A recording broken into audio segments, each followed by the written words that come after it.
Welcome to the Storycraft Cafe. Come in, grab a cup of your favorite beverage, and get ready to join the storytelling conversation. Storycraft Cafe is brought to you by Dabble, the ultimate cloud-based fiction writing software. Here we're going to bring together storytellers from all walks to encourage and empower you to craft your best story. Thanks for joining us again here at the Storycraft Cafe podcast.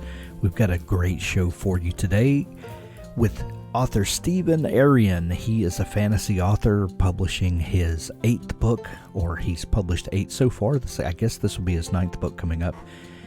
What a great fantasy author. We talk all about kind of where fantasy is now and in 2023, what fantasy authors can do to keep their readers, going on adventures with them to, exciting new worlds. It's so much fun.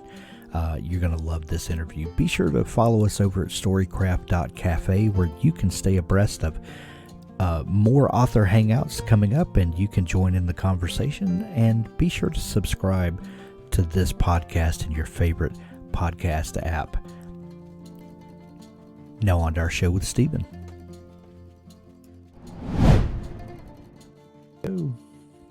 And we are live here in the Storycraft Cafe.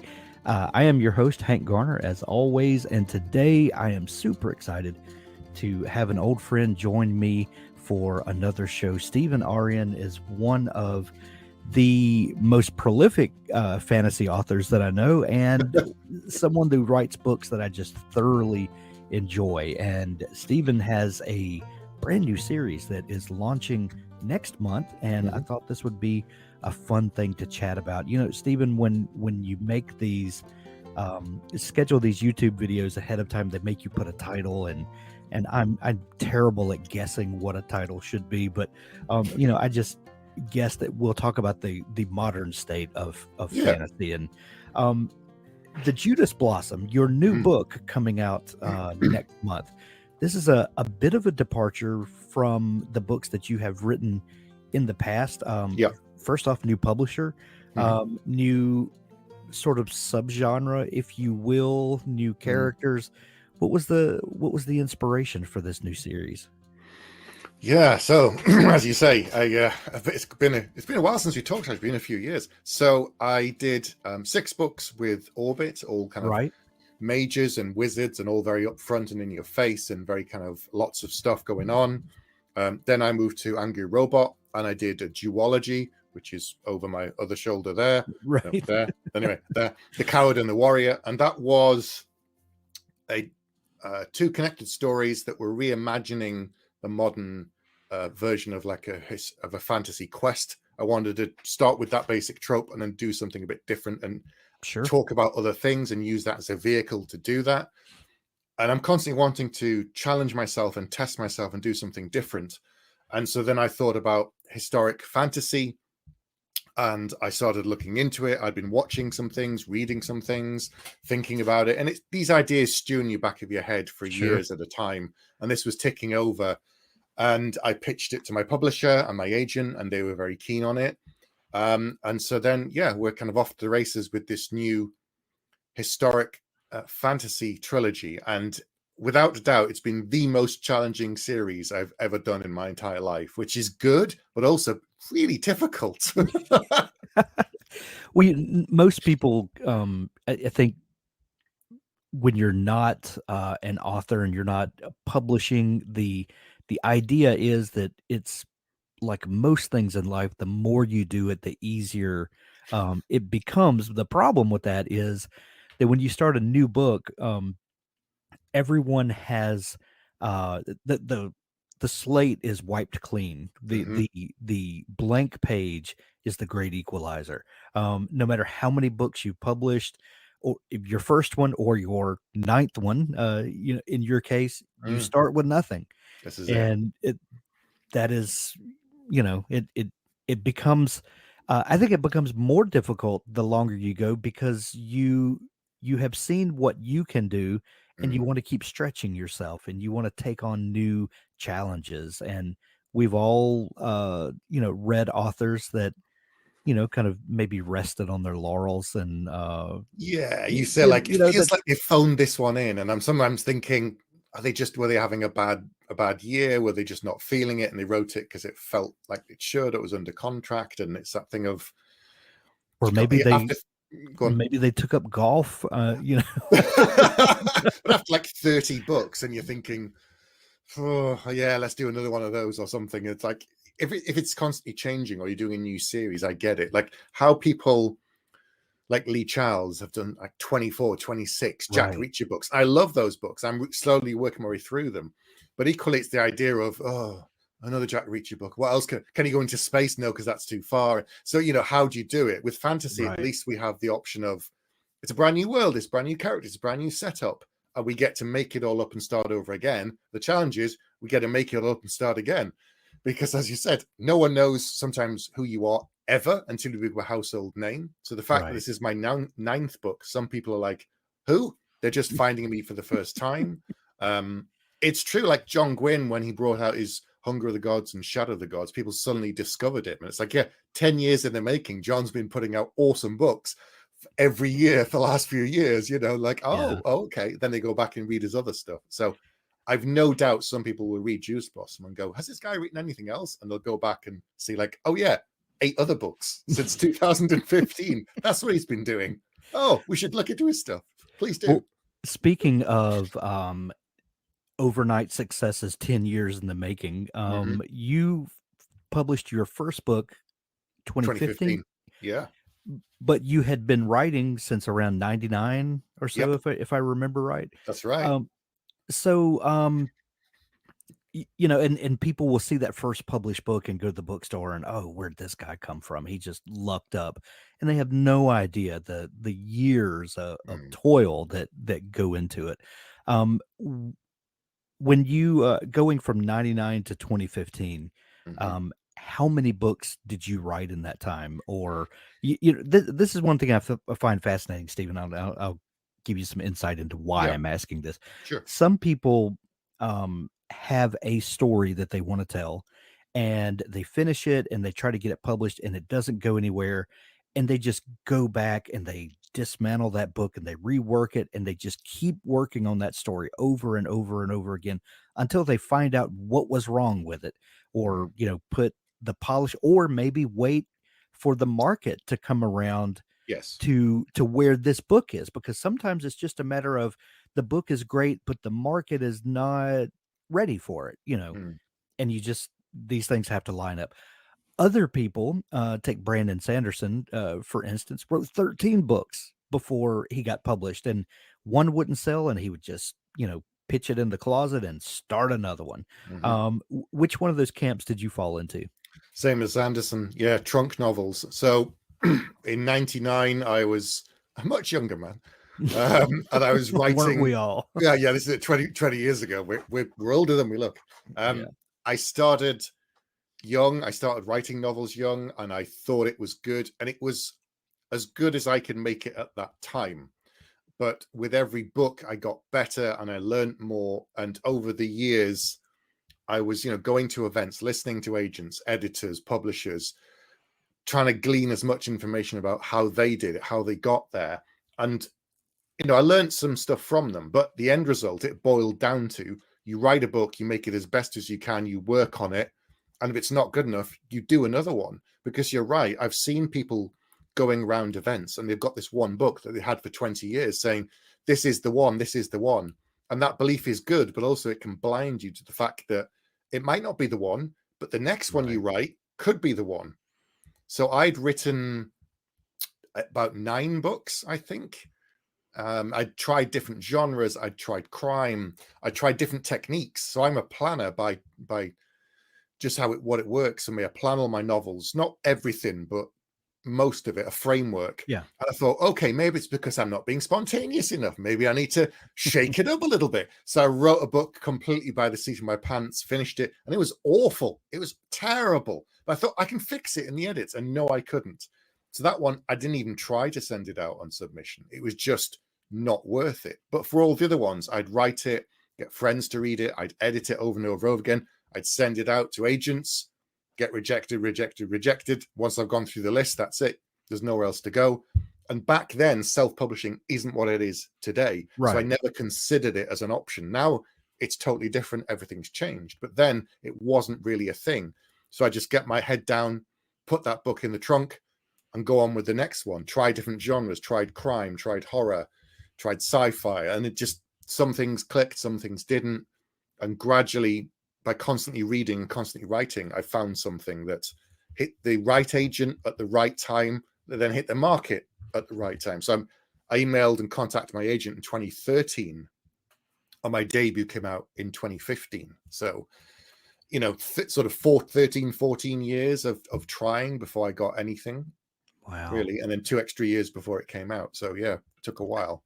I'm so glad you brought up the topic of self-publishing, or indie publishing, as we like to call it nowadays. And you're absolutely right. It is 100% a viable option for a lot of writers. And I personally know a ton of writers that is, they have a very successful business that they run as as indie publishers. Yeah. One thing though that I think is that has kind of gotten lost a little bit is in traditional publishing, like you said, that wasn't a viable option at the time. So you put the book in a trunk and you try it again. Yep. A lot of people now, because indie publishing has become easier.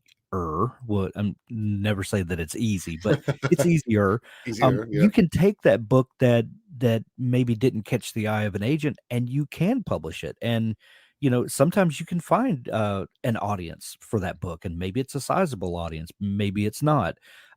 But there was a certain pause that happened with a writer when the book didn't sell, and you were forced to do some self-reflection and some you know, ask yourself those hard questions about the book. Is this book good enough? It might find an audience, it might sell thousands of copies, it might sell 20 copies, but am I best served by having this book out there? And I think a lot of indie authors have had to wrestle with this, that you know, they rush to publish a book, and now it's out there on Amazon, and maybe a year or two later, they're like, well, I really wish I wouldn't have published that book, because I'm so much better of a writer now than I was then. Yeah. And, you know, and we all get better as we go, and, you know, everyone's haunted by their back catalog at some point or another. But do you have any opinions about that? About, you know, because you are traditionally published and you have, you know, gone through all those steps. How do you see kind of people that have made the other choices, and maybe the ups or downs of it? I think the biggest difference is, so if I go back and look at some of my older books now, I think I'll be quite embarrassed by them. I think there'll be things that I wouldn't like.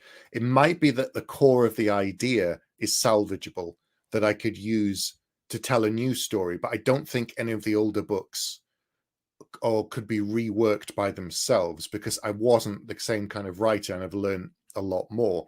Yeah. So you're right. If you self-publish those books and they go out there, and then like in 5 years' time you go, yeah, that's not my best, you can now pull them off the shelf and take them off. Like I can't do that with my old books. I can't take them off the shelf and rewrite them and stuff. I know some of the bigger authors can, like Stephen King. You know, he put out The Green Mile in 6 small chunks, and it went out. I read it at the time, and then when he came to the collected version, he's like, there's some little mistakes here, and there's little bits and pieces, and he tweaked it. Stephen King also tweaked like The Dark Tower, the first book, and you know, there are other people like that can do it. But if you look back at some of the older authors, so one of my favorite fantasy authors is David Gemmell, and his first book was sort of published in the early 80s. And if I go and read it now, like if he was still alive and he read it, I'm sure he'd be like, oh yeah, there's things I'm not happy about. But equally, I now look at the books that he wrote 20 years on from that, how good they are, how much he's learned. So it's one of those things that if someone goes back and reads a debut, you have to remember what era it was, because that'll affect some of the content. And also, was that first person's that person's first book or their 10th book or their 20th book and look at how they progressed. So I think self-publishing is difficult in some ways because you not only have to wrestle with those things yourself, you have to be your own businessman, businesswoman. You decide everything, you run everything as a business. And if you've got the time and the energy and the resources and the money to do it, then that's fantastic. But the other flip side is that it seems to be that people want self-published authors to put books out more often, more regularly. Right. Traditional is typically one book a year from an author. For most of us, that's kind of it. But for self-published, they're like 2, 3, 4 books a year. And if you write a longer book, that's fine. Shorter books in certain genres work fine. So it's really, you still have to know the industry. You still have to know your genre. You still have to know your readers. You still have to know your competitors. So it's not just a case of just banging the books out as a self-published author. It's a lot of business stuff. Yeah. As a traditional published author, I don't have the time, or I don't need to wrangle with some of that stuff because it's taken care of by other people. Yeah. So there are pros and cons to both. I always say this. I never say one's better than the other when I talk about it on my YouTube channel. I say to people, it's what path you want to go.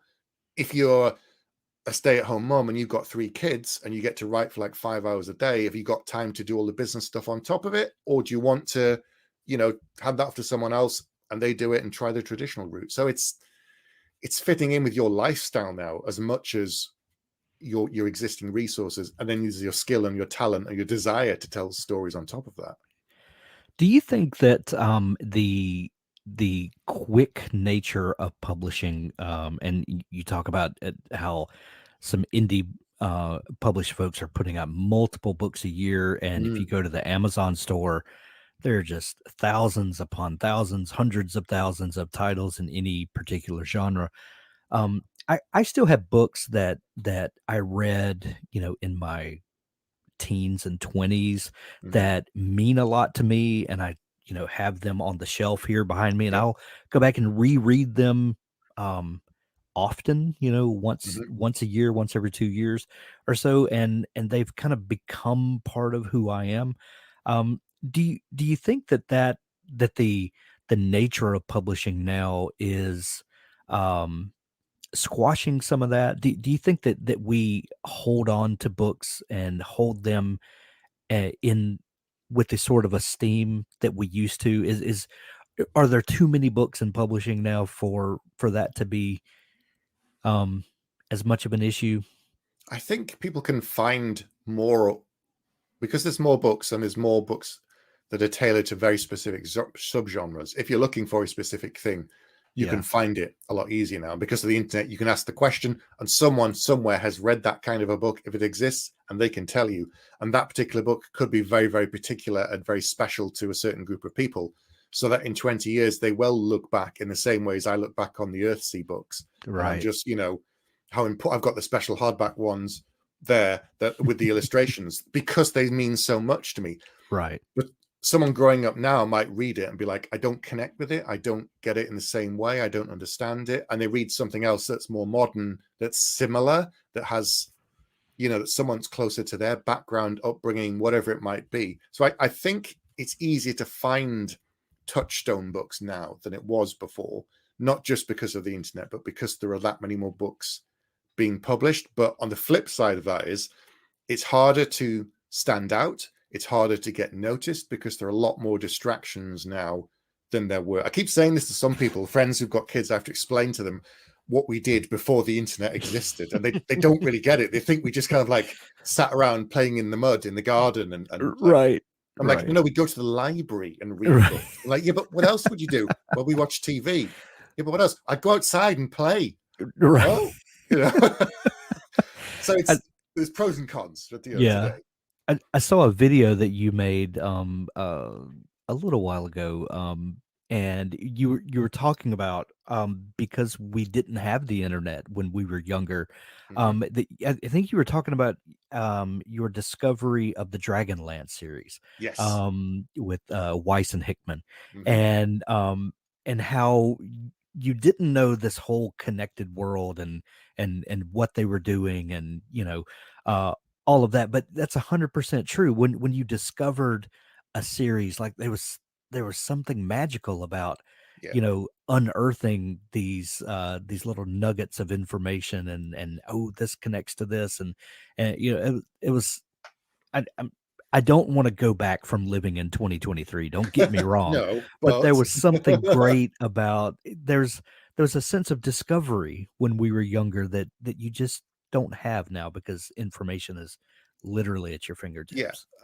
as I said, it was hard back then. It was hard to find anything. The way I would know if a new book was coming out was I'd walk into the bookshop every couple of weeks, and suddenly there's a new one on the shelf. I have no idea Right. they're going to be there. I haven't had the press release, the email, the tweet, the Instagram Right. post, the YouTube videos, the booktubers talking about. None of this existed. The only Yeah, way is you couldn't magazines. pre-order it a year ahead of time. Yeah, like it's magazines weren't as easy to get. Where they did exist, but it wasn't. It's once a month, and things change.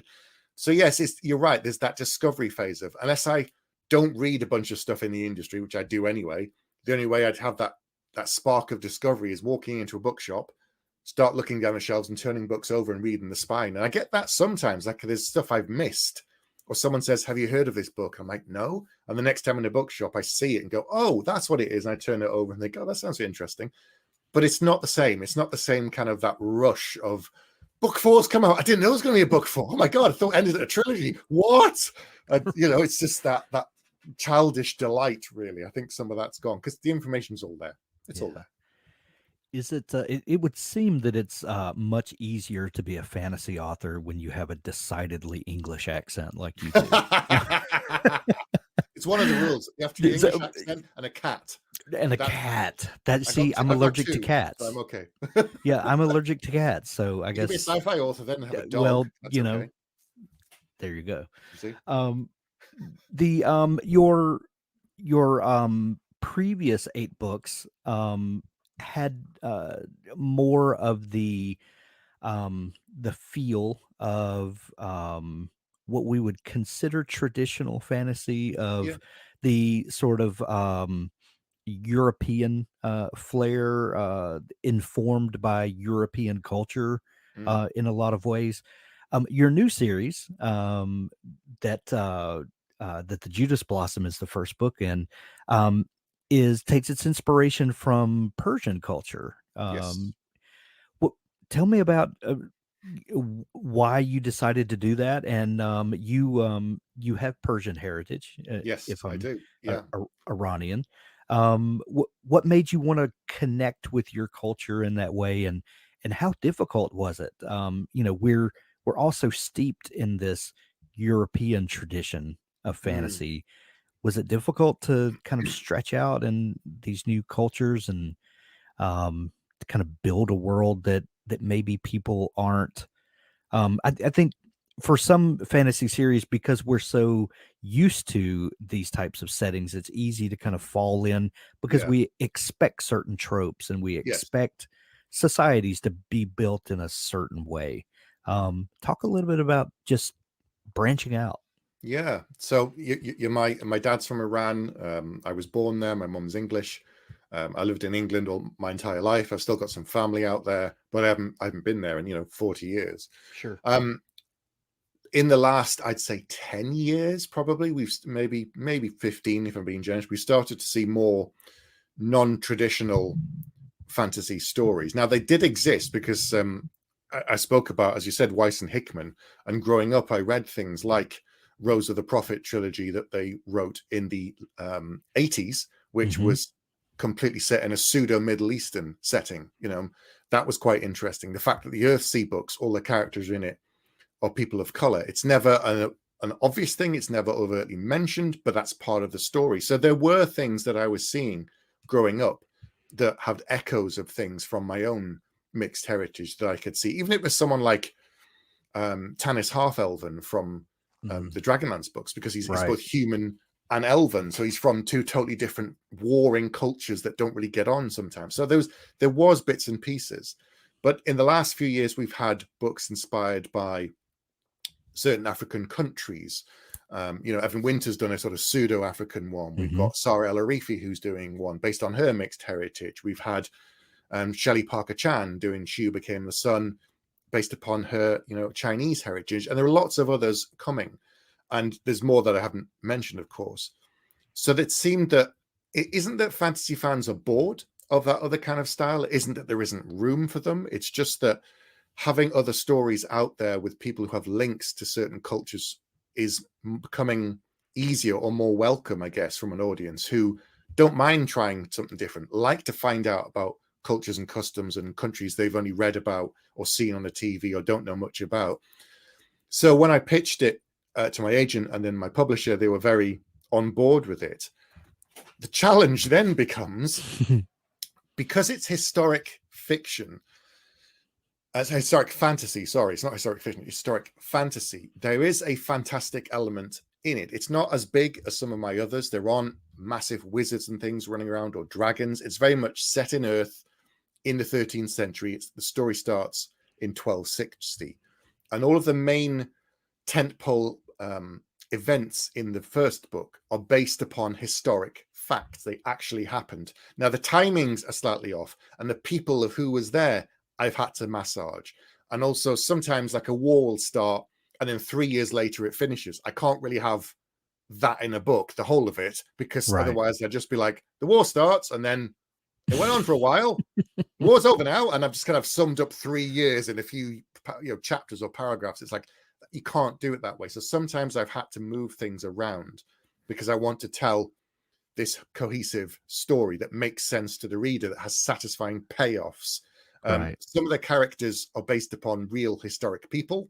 Some of them are completely fictional that I've made up. So all of that was going on. At the same time, I'm introducing readers to a part of the world they've never probably seen, they've never heard of. They certainly probably don't know much about 13th century Persia. I didn't until I started doing some research. So I've had to be careful. I have to try and find the balance of, I want to introduce as much information as I can so it feels different, that it feels somewhere you've never been before, that it's something that people can learn a little bit about as they read the story and enjoy it, without it feeling like it's just a history book saying, here's 12 pages about what kind of food they eat or this kind of custom. So I'm trying to find that balance the entire time of painting the picture so the readers get a clear image of what I'm trying to tell them in their mind, of the setting, the place, the food, the people, the dress, all of it. But also I want to carry them forward on the story. And that was really tricky. So when I said this was the most difficult series I've ever written, I'm not joking. I had to rework it and get feedback from my agent, and my editor sort of said, this is good, but it's slowed the book right down here. You need to kind of move things on or find a way to introduce that information later. So after 8 books and after 8 years or so, I thought this is the right time to do it for me. Trying to do this on my debut, there's no way I could have done it. I mean, if I tried it 20 years ago when I was first trying to there's no way I could have done it then either. I've learned a lot by being in the industry, but also by going through the process 8 times before this of pitching the initial idea to my agent, talking it through, writing a first draft, getting feedback, reworking it. So all of that, doing that over and over and over again in this traditional structure has taught me a lot too, that I thought, I'm up for the challenge. Whether or not I've succeeded or not, that is the question. We'll all find out next month, won't we? We will. When you begin a new, we'll say a new series, because books within a series will share certain of these touchstones. But do you first start thinking about the setting and the world, or do you start thinking about a character, or do you start thinking about a plot that you will inflict upon some characters within a world? Inflict's a good word. And maybe a part B to that question would be, when you started this series and whole new world and whole new way of doing things, did that sort of process of creation change? Yeah. So the creation part, probably answer that first, is I had to do a lot more research. There's some things, as I said, that are fictional, and there's elements that I've introduced that are fictional, but even the fictional bits are based upon something that existed. I've kind of extended it to, well, what if? But the research thing was writing this book was very difficult in that I'd say, oh, and then they walk into a valley, and then I'm thinking, okay, but what's growing there? What kind of animals were there? I don't know. What was around in this century? I don't know. What were the trees like? I don't know.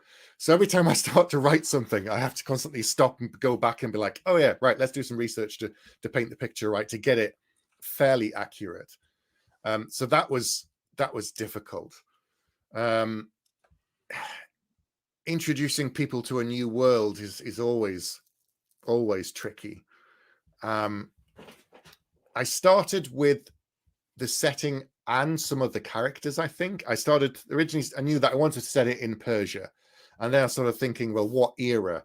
And I'd been watching a couple of years before that the Netflix TV series Marco Polo, which is, I think it's still on most places now, and that is set in modern day Mongolia and China, and it's about Kublai Khan, and there are lots of stories and books about him. So my book is actually set in the same era as the stories of Kublai Khan and Marco Polo, but the other side of the world, essentially. So, and this is the thing, that part of the world in that period there aren't many stories about. And as far as I can tell, this is the first historic fantasy series set in this place and in this time. Nice. So that was different. So I knew I had the setting, I had the timing, and I knew some of the characters would come in, and I started doing research on who they were, and I found certain gaps. Like one of the main characters, it's not a spoiler because there's this history. One of the characters is a Mongolian princess called Kokachin, and she set off from Mongolia to come to Persia to marry the Khan who was ruling that area at the time. And Marco Polo traveled with her. Part of his job was to take her from point A to point B.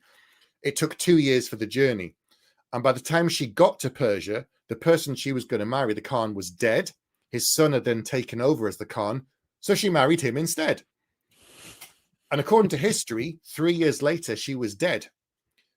And we don't know much of anything more about her, really. There's little bits and pieces here, but there's almost nothing. So there's a huge black hole. There's a huge gap. So I thought, okay, there's an interesting character who's gone through all of this. Right. What happened to her? What could have happened to her? What was going on? How would she feel from being forced into this marriage, essentially? And what does that make to a person? But then other main characters existed because they're based upon fictional people. And I didn't want to erase them. So I'm trying to make it historically accurate to a point, but also not. And then once I start playing with the timing and some of the big events that are going on, that inflicts some of the storyline already on the characters because I'm not changing too much of history, but I introduce other wrinkles myself. So it all kind of came together as I started brewing it, the setting, the characters, the storyline. I added some of my own kind of like fantasy spice on top and mixed all of that in together. It sounds like I'm baking a cake, but it kind of is in a way. It kind of is, yeah. Yeah. Stephen, does the modern I'm trying to think of the words I want to use to describe this, the modern implications of a place, does that ever factor into the fantasy aspect, or the historical aspect? Because if you say modern day Iran or Persia, our mind first goes to the CNN of it all, and and this is a culture that especially in the United States, where our cultural memory is about 250 years long. Yeah. And then you being in England, that cultural imprint is much broader than ours is. And then you go to a culture like Persia, and it's even that much longer. Thousands of years old. Yeah, thousands of years old. And whatever has happened in the previous 100 years obviously is on our minds, but that in no way has any bearing on the cultural impact of this place. So when you're dealing with a place that currently people have feelings about what goes on in other parts of the world, does that factor into the mining of this rich cultural heritage and the politics of a place like that, and what it was like, 800 years ago, 900 years ago, as opposed to what we think of today. Does that factor in at all, or are you just Yeah, looking for, great ways to tell a story? it's on my mind because I can't think about it without looking at the news and seeing what's going on Sure. with the protests and stuff now. It's hard to separate it at times because it's so evocative what you see in the news. All I wanted to do was try and tell an interesting story in an quite unique place, I think, that has this long history, that has thousands of years, as you say, of art and poets and history and culture. And what I'm trying to do, which is reflected in today, is introduce people to a part of the world that they don't know much about, but also give them a glimpse of the kind of people that live there, the spirit of the people, the passion of the people, how warm they are, and the stuff you see on the news versus what the reality is. And I think the best example from the last few years, he passed away, of course, now, is Anthony Bourdain on one of his Right. Parts Unknown travel shows. He'd go all over the world and see things, and you'd think, I don't really know what this is about. And you watch it and think, that country's not like what I thought. He went to Iran, I think it was in 2014 or 2016, and he'd been trying to get there for years. And he finally went there. And one of the first things he said is, I've been all over the world and I've never met such friendly people. Everywhere I go, people are saying, hi, how are you? They're smiling, they're happy. And he says, there's stuff to see on the news, and there's, people who are in charge versus the people out in the street that are just trying to look after their family, go to job, go to work, have a nice time. And so he got to see both sides of it, but he got to see some of the stuff that I'm trying to introduce, like the history, the culture, the food, because he's all about the food. He was, all Right. about the food. And so Persian food is so good. So I do touch on that from time to time, but it's things like that. So I'm aware of what's in the news, very much so. And I'm trying not to talk about it. There's none of that in the book. It has to be within the era of which Sure. I'm writing. So in 1260, there's a lot of things that today we'd find quite abhorrent. The fact that, slavery still existed, and the trade routes and all sort of stuff, and the way countries were invaded and all these kind of things happened, and they were horrible, but it's a part of history. And I'm talking about history in that era, but also the people of that place who are the same people as they are today. So that's probably Sure. the only real connective tissue, I guess. I don't talk about religion of today and the politics of today in that era. Well, it wouldn't be appropriate in the No, not within that 1300s. Yeah. setting. Like someone said, why would you have slavery? Like, well, if I'm trying to be as historically accurate as possible, it's horrific and it's barbaric and it's upsetting, but it happened. So I And kind of it was need to very address much it. a part of daily life for lots and lots of people. Yeah, Yeah. definitely. One of the things that we love about fantasy is are the magic systems, and you wrote 6 books where mage is in the It's title. in the title. It's right there. In the title. It's very much about the magic systems. The Judas Blossom. This is historic fantasy, but it's rooted in actual people and actual events. Mm-hmm. Tell me about the magic systems or the choices that you were able to make, or maybe were hindered from making by writing a historical fantasy. But we all know you love magic systems. I do, yeah. So there are some historic books. I think it's Pierre Perval wrote a book about historic France, and there's dragons on the front cover. So you know that while it's historic France, there's dragons. And it's like, okay, you accept it and you get on with it.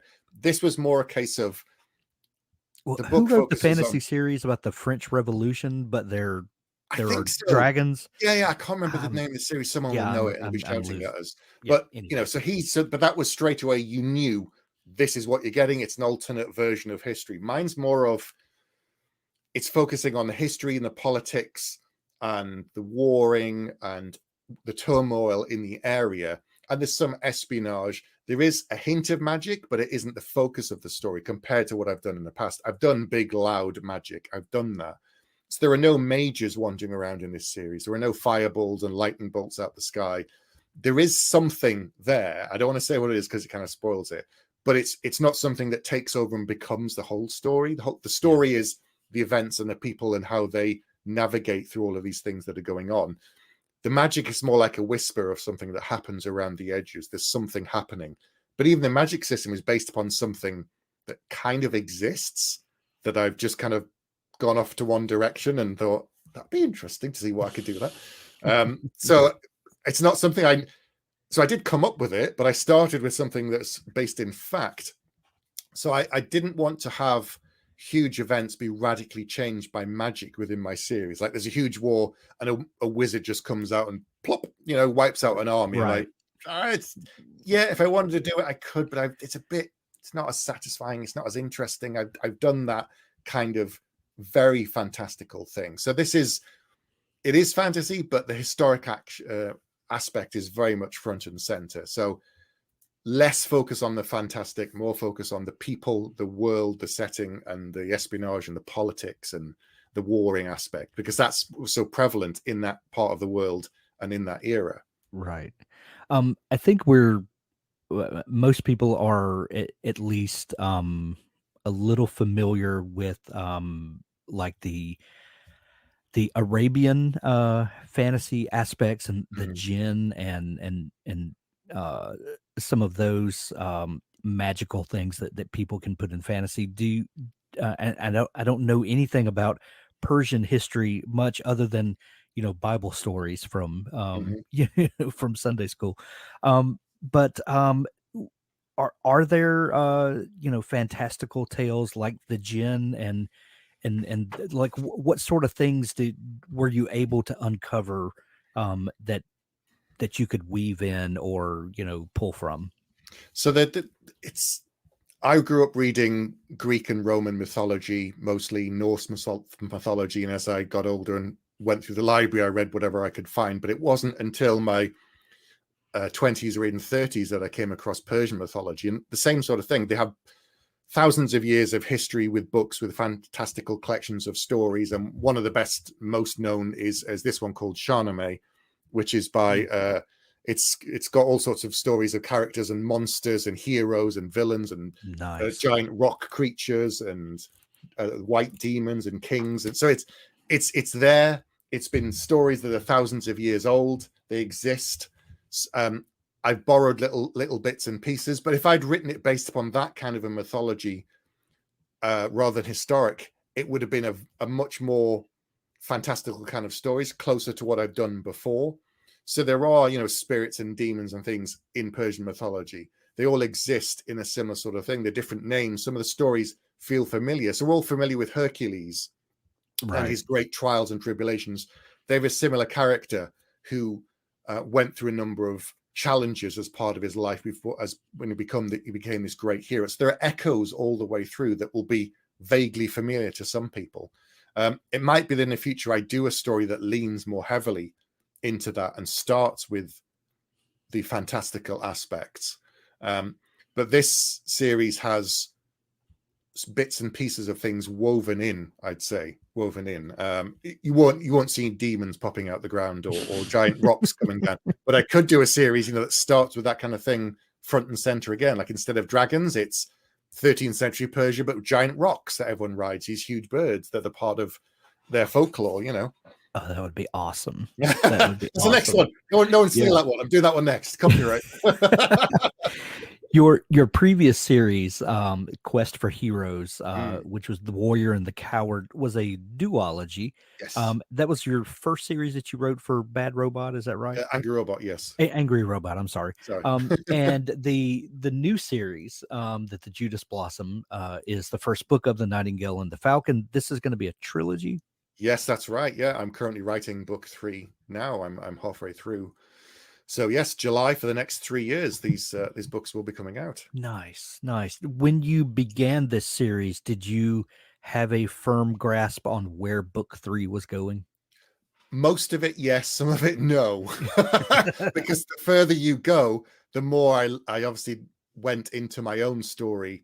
And while I'm still tugging on parts of history and weaving through certain milestones, other things I'm ignoring more because I'm taking it in my own direction. So I knew what the end point was. I knew what I wanted to get to, but sometimes I'd come to a junction and think, right, now I could take the more historic approach, or I could keep going on my own kind of route. And how much do I borrow and how much do I make up? So this third, and also tying everything up, all the characters, all the storylines, everything is a big challenge. But I'm getting there now. I keep kind of slowing down, rereading, tweaking what I've done, making sure I'm happy with it, and then moving forward to make it a satisfying end to the trilogy. But yes, next time I'm just going to do like a book about a boy wizard who goes to find his sword, the chosen one, the chosen something, a lot easier. Let's try that, next time. Jeez. Well, after this series, do you think you'll return to this part of the world? Has creating a fantasy world out of the Persian culture, has that kind of stoked the fires of imagination? Could you write one of those boy and wizard, chosen one stories, but set in ancient Persia? Yeah, maybe that's the kind of thing, leaning into the more fantastical aspects and the magic systems and the great myths from legend of all their heroes that they have, that go back thousands of years. Maybe just, as you say, start with a trope that we all know. You set it in a completely different part of the world, and off you go. And it's never going to be what anyone expects. Right. So it might be that that's something I could look at in the future.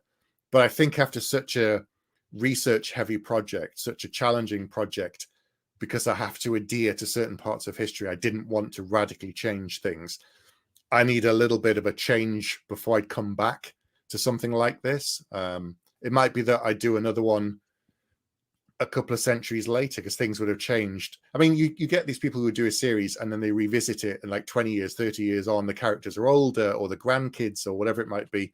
Right. I could jump like 100 years and then the world would have changed again. I don't need to make it up. I can talk about some of the things that are happening again in 100 years' time on from my story. So I think there's room to explore if the readers enjoy it, if they want to see more of this kind of thing, or more stories set in this part of the world. I'd love to explore it and have that opportunity. But I guess it comes down to if they read it, and if I build it, will they come?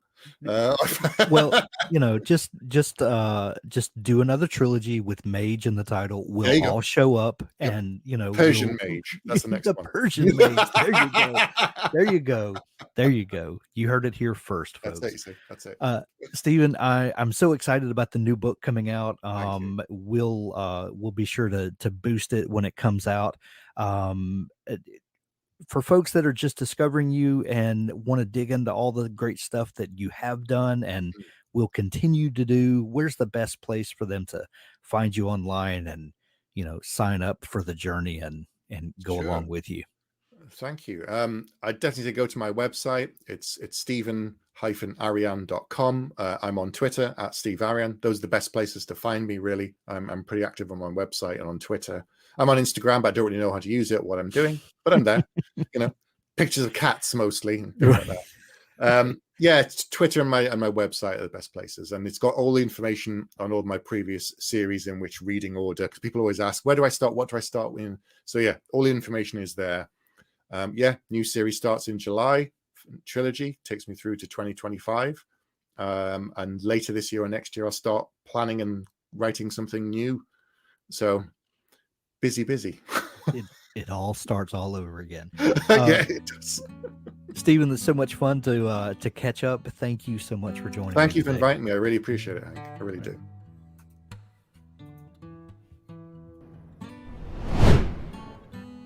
That's our episode for today. There's so much more to come as we talk with authors about the craft of writing, but also the business of publishing.